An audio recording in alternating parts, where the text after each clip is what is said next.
Corona virus के बढ़ते संक्रमण के बीच दुनिया को उसकी वैक्सीन का इंतजार है। फार्मा कंपनियों के बीच भी जल्द से जल्द वैक्सीन तैयार करने की होड़ है।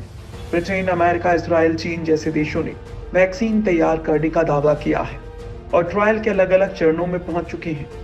भारत में भी सीरम इंडिया, भारत बायोटेक जैसी कंपनियां वैक्सीन बनाने के रेस में आगे चल रही हैं। वैज्ञानिक, शोधकर्ता, वैक्सीन निर्माता कंपनियां एक दूसरे का हर संभव सहयोग कर रही हैं ताकि जल्द से जल्द कोरोना वायरस से निपटने की व्यवस्था की जा सके। कुल मिलाकर वैक्सीन बनाने का काम युद्ध स्तर पर चल रहा है। भारत में भी कोरोना के मामले तेजी से बढ़ते जा रहे हैं।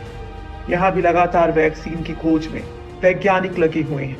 कई भारतीय कंपनियां विदेशी कंपनियों के साथ मिलकर रिसर्च कर रही हैं ताकि जल्द से जल्द इस खतरनाक वायरस का इलाज तलाशा जा सके। इसी कड़ी में भारत की एक बड़ी फार्मा कंपनी ने अमेरिका की कंपनी के साथ करार किया है। इस करार के मुताबिक ये दोनों कंपनियां कोरोना वायरस की वैक्सीन बनाएंगी। अगर सब कुछ ठीक रहा तो दोस्तों जल्द ही ये कंपनियां वैक्सीन बनाना शुरू कर देंगी। दोस्तों, आप लोगों को जानकर राहत मिलेगी कि ये कंपनी कोरोना वैक्सीन का जानवरों पर सफल ट्रायल कर चुकी है। भारतीय कंपनी ने अमेरिकी कंपनी से मिलाया हाथ। वैक्सीन की 50 करोड़ डोज बनाने की तैयारी।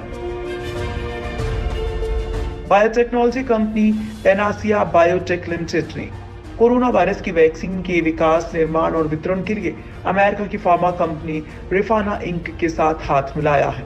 पैनासिया बायोटेक कोरोना के खिलाफ वैक्सीन के उत्पाद, विकास और वाणिज्यिक निर्माण पर काम कर रहा है।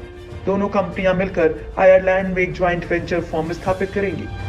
दरअसल कोरोना वायरस महामारी की रोकथाम के लिए अपनी कोशिशों को बढ़ा रही हैं। दोनों कंपनियों के बीच ये साझेदारी इनएक्टिवेटेड वायरस बेस्ड वैक्सीन बनाने के लिए हुआ है।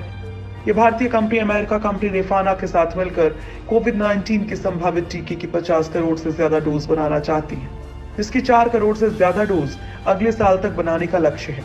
इस बारे में पैनेसिया बायोटेक के प्रबंध निदेशक राजेश जैन की माने तो कंपनी की कम कीमत पर वैक्सीन उपलब्ध कराने की योजना है। उन्होंने बताया कि सफलता मिलने के बाद भारत में इस्तेमाल के साथ साथ एक्सपोर्ट की भी योजना बन रही है।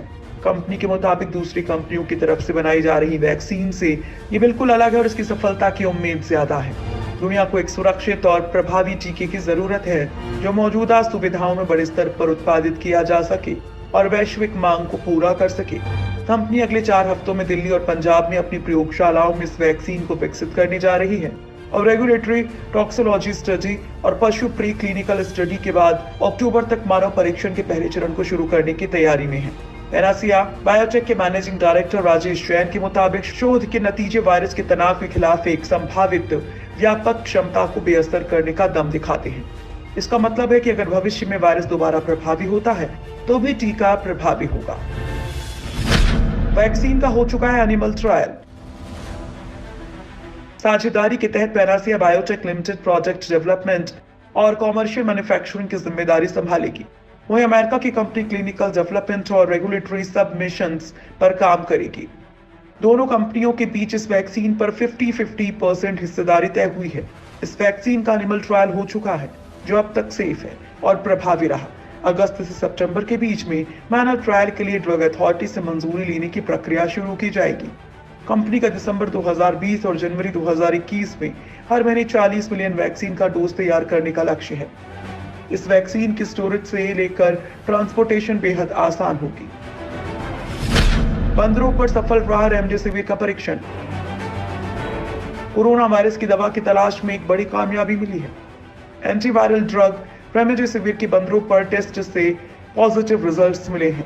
ये बंदर कोरोना से इन्फेक्टेड थे। रेमडेसिविर दवा दिए जाने के बाद उनका वायरल लोड कम हुआ और फेफड़ों की बीमारियों को भी रोकने में मदद मिली। दरअसल शोधकर्ताओं ने कोरोना से संक्रमित 6 बंदरों के 2 समूहों को इस दवा से इंजेक्ट किया था। एक समूह का 12 घंटे बाद रेमडेसिविर से इलाज शुरू किया गया जब तक कि फेफड़ों में वायरस का इन्फेक्शन चरम पर पहुंच नहीं गया था। इसके बाद इन लंगूरों का टीकाकरण 6 दिन तक हर 24 घंटे में किया गया। नियंत्रण समूह के विपरीत शोधकर्ताओं ने पाया कि रेमडेसिविर लेने वाले लंगूरों में श्वसन रोग के लक्षण नहीं दिख रहे थे और फेफड़ों का नुकसान कम हुआ था। इस रिसर्च के नतीजे नेचर जर्नल में पब्लिश किए गए हैं। स्टडी में कोविड-19 मरीजों में निमोनिया को रोकने के लिए रेमडेसिविर के शुरुआती इस्तेमाल की सलाह दी गई है। अमेरिका में नेशनल इंस्टीट्यूट ऑफ हेल्थ के शोधकर्ताओं की माने तो रेमडेसिविर के कोरोना संक्रमित जानवरों के ऊपर किए गए ट्रायल सफल रहे हैं। कोरोना वायरस के इलाज के लिए अब इस दवा के ह्यूमन क्लिनिकल ट्रायल किए जा रहे हैं और अगर सब कुछ ठीक रहा तो जल्द ही इस भयानक वायरस का इलाज तलाश लिया जाएगा। जॉनसन एंड जॉनसन का बड़ा दावा, सितंबर में इंसानों पर टेस्ट करेगी कंपनी। दुनिया में लगातार मौत बांट रहे कोरोना वायरस की उल्टी गिनती शुरू हो चुकी है। वायरस को जड़ से खत्म करने के लिए दुनिया की तमाम बड़ी कंपनियां वैक्सीन तलाशने में जुटी हैं। इसी कड़ी में अब जॉनसन एंड जॉनसन कंपनी ने भी दावा किया है कि उसने कोरोना को खत्म करने के लिए वैक्सीन बना ली है और वो इस वैक्सीन का ट्रायल सितंबर में इंसानों पर करेगा। कंपनी का कहना है कि अगले साल के शुरुआती महीने में इमरजेंसी यूज के लिए उपलब्ध भी हो सकता है।